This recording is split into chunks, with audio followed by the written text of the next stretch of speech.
energizing your soul through the inspired Word of God. This is your daily devotional reading.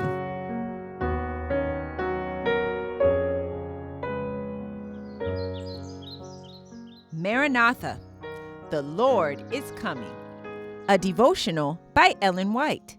July 5th.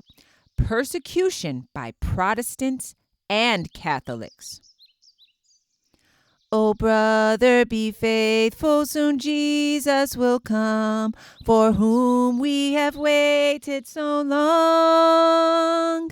O soon we shall enter our glorious home, and join in the conqueror's song. O brother, be faithful, for why should we prove unfaithful to him who has shown such deep, such unbounded and infinite love, who died to redeem us his own? Persecution by Protestants and Catholics. Ye shall be hated of all men for my name's sake, but he that endureth to the end shall be saved. Matthew chapter 10, verse 22. There is no necessity for thinking that we cannot endure persecution. We shall have to go through terrible times. The persecutions of Protestants by Romanism, by which the religion of Jesus Christ was almost annihilated, will be more than rivaled when Protestantism and popery are combined. The commandment-keeping people of God ere long will be placed in a most trying position. But all those who have walked in the light and diffused the light will realize that God interposes in their behalf. When everything looks most forbidding, then the Lord will reveal his power to his faithful ones.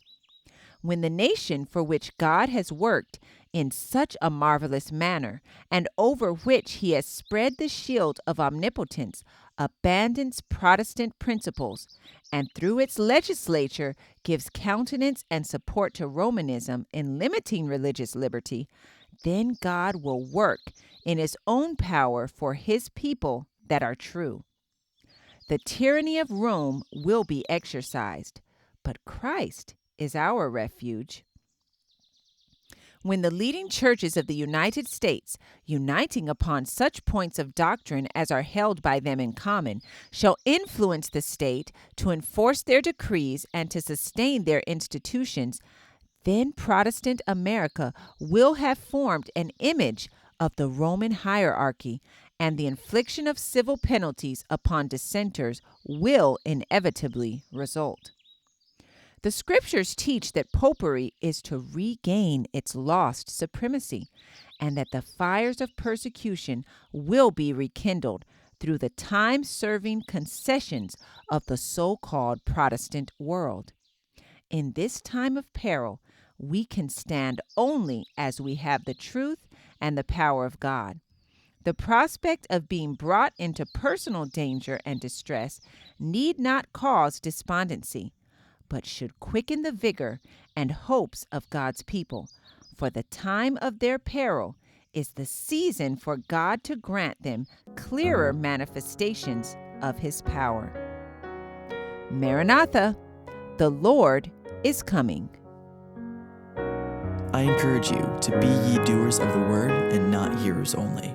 Thank you for listening, and be sure to join us tomorrow for your daily devotional reading.